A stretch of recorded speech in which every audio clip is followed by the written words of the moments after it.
See, there are few more things what you can see here. It is leaving the cranial cavity, that is the facial nerve, along the eighth nerve. Which is the eighth nerve? That is vestibulocochlear nerve. So this is the internal acoustic meatus, where arrow has been shown for our better understanding. This is the cranial cavity, anterior, middle and posterior cranial fossae. This point we will see the sloping of brain stem. So from the cerebello-pontine angle, you will see the facial nerve will be coming and it will be entering into this hole, that is the internal acoustic meatus. Then it is entering into this bone. Okay, further course will be seen inside this bone, that is the petrous part of the temporal bone. Okay, so you can see like this is some MRI picture where you can see this is the internal acoustic meatus, where the 7th and 8th both the nerves are running. The course of facial nerve has been shown. This is the geniculate ganglion, right? Isn't it? So its course in the petrous temporal bone. You can see like this is the internal acoustic meatus. Okay, from where it has entered, the facial nerve has entered. See, this is the facial nerve, internal acoustic meatus. You can see its course. This whole thing is the course inside the petrous part of the temporal bone. Once it enters into the petrous part, it is forming a ganglion, that is the geniculate ganglion.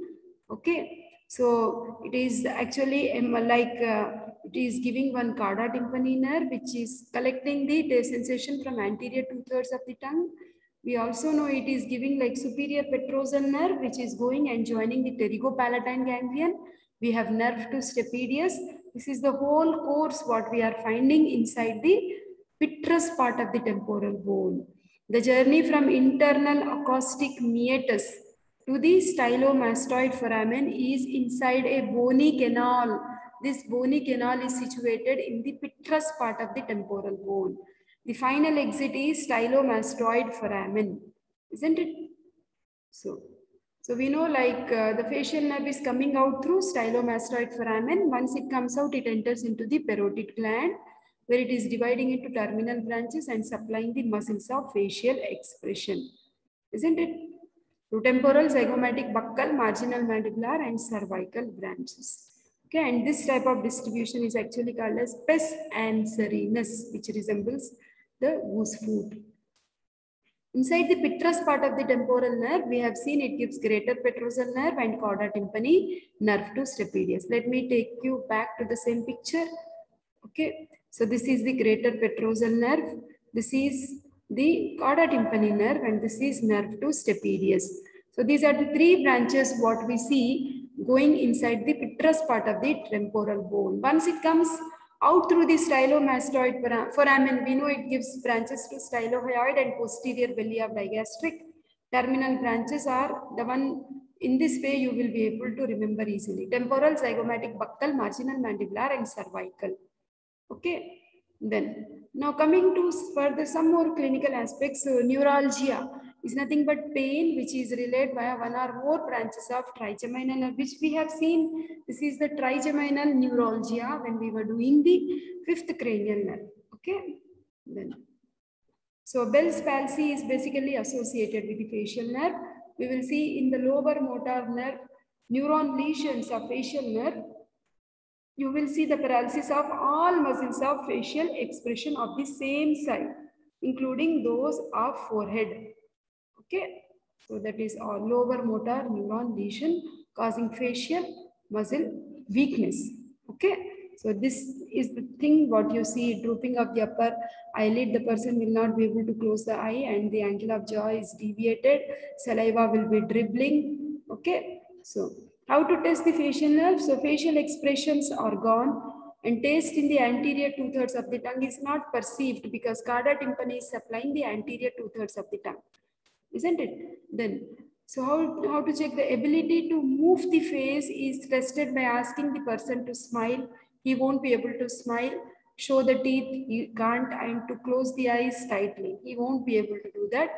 Taste is tested using substances which are sweet, like you can use sugar or lemon juice or salt or some bitter thing. Okay, so in order to check the facial nerve. Okay.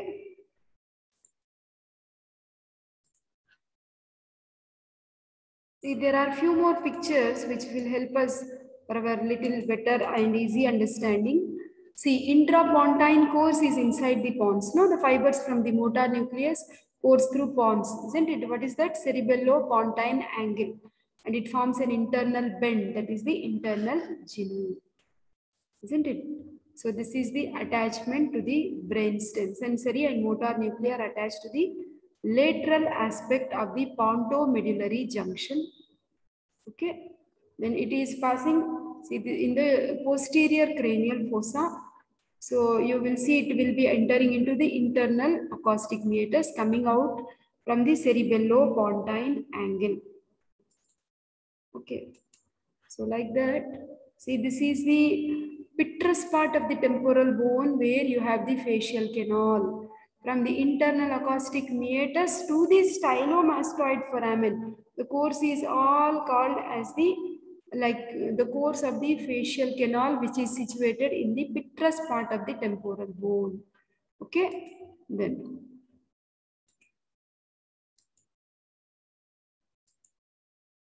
Just don't want to complicate much.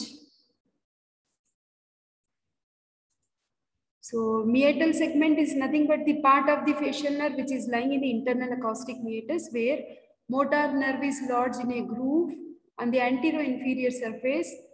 I told you motor root is like intermediate root is in between and vestibulocochlear nerve is on the side. Isn't it like that? We have seen in the other slide.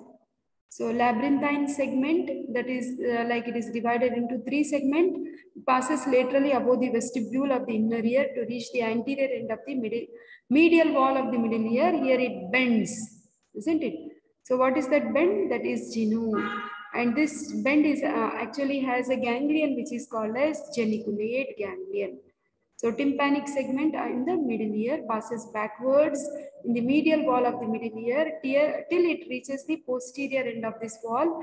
It is known as the horizontal part. Okay, the mastoid segment, this is the mastoid process and this is the mastoid segment, or the third part, the vertical segment begins at the posterior end of the medial wall and passes downwards in relation to the middle ear to reach stylomastoid foramen. Okay, so this is all its facial nerves course in the facial canal, internal acoustic meatus. Okay, and this is the middle ear, and you can see this is the facial canal. It is giving greater petrosal nerve, it's giving nerve to stapedius and then chorda tympani. Okay, finally it goes out through stylomastoid foramen. Okay, we know like it once it comes through out through the stylomastoid foramen, we know it pierces the parotid gland on the posteromedial surface. Okay, then you will see it is actually dividing into 2 trunks, temporofacial and cervicofacial trunks. This picture I kept when I was taking parotid gland also. The upper trunk is temporofacial and lower trunk is cervicofacial. So temporofacial gives temporal and zygomatic branches and cervicofacial gives buccal, marginal mandibular and cervical branches. And this type of distribution resembles goose foot. That's why you call it as pes anserinus. Pes anserinus. So within the facial canal, which was associated with middle ear, we had this greater petrosal nerve, nerve to stapedius and chorda tympani. And of course, from the stylomastoid foramen, we have seen the terminal branches, right? Okay. So that is all about this facial nerve given in different way. And you can see these are the terminal branches within the parotid gland. Okay. So temporal branch is innervating frontalis, orbicularis, oculi, and corrugator superciliae. Zygomatic branches innervate orbicularis oculi. Buccal branches innervate in the sense supply like orbicularis oris, buccinator, zygomaticus. Marginal mandibular branch supplies mentalis, and cervical branch is actually supplying the platysma muscle. Okay. So we have various branches of communication also. This is the picture which I have already shown you. Geniculate ganglion is located in the first bend of the facial nerve related to medial wall of middle ear. It is a sensory ganglion. Taste fibers present in the nerve are present in the geniculate ganglion. Submandibular ganglion is a parasympathetic ganglion for relay of secretomotor fibers to the submandibular salivary gland and also sublingual salivary gland. Okay, so submandibular ganglion is motor parasympathetic fibers pass from the lingual nerve to the ganglion through the posterior route. Of course, these details have been taken as a separate class. We have pterygopalatine ganglion. The communicating channel from the facial nerve is greater petrosal nerve. And finally, it supplies the lacrimal gland, right? So that is all about the facial nerve. Few more points about facial paralysis is we have a word called as paresis, which is nothing but weakness of facial muscles to perform motor functions. So there will be paralysis, total flacidity of facial muscles to perform motor function. That's what is paralysis, isn't it?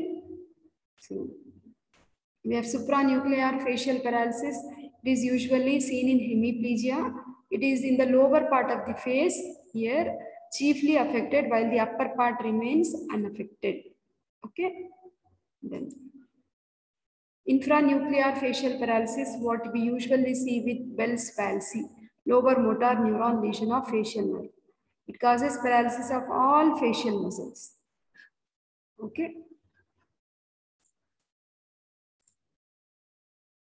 Here also we can see like the Bell's palsy, inability to wrinkle the brow, drooping of upper eyelid, inability to close the eye, then inability to puff the cheeks, no muscle tone, and drooping of mouth, inability to smile or pucker.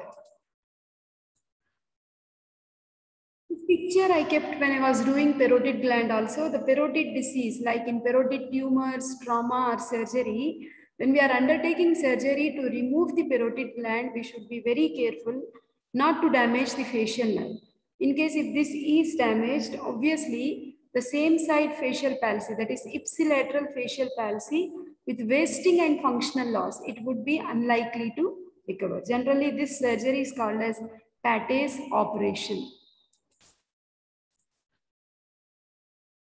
See, we know like from the pons and cerebellum angle, we have the origin of 7th and 8th cranial nerves, like cerebellopontine angle tumors. If there is any tumor like this, you will see like there would be signs and symptoms of damage to the facial and vestibulocochlear nerves, and cerebellar signs will be there. So the clinical symptoms related to facial nerve would be facial palsy, and deafness, vertigo, and if it is vestibulocochlear nerve, it is damaged. And suppose if cerebellum is damaged, there will be poor coordination. The most important thing about intracranial course of facial nerve is its relationship with middle ear. The facial canal we have seen, it is situated in the middle ear, extending from the internal acoustic meatus to the stylomastoid foramen. And the most important thing about extracranial course is the relationship of the facial nerve with parotid gland. Hence, the complete understanding of its anatomy is essential, and care should be taken during surgical procedures, not to damage these nerves. Okay, thank you.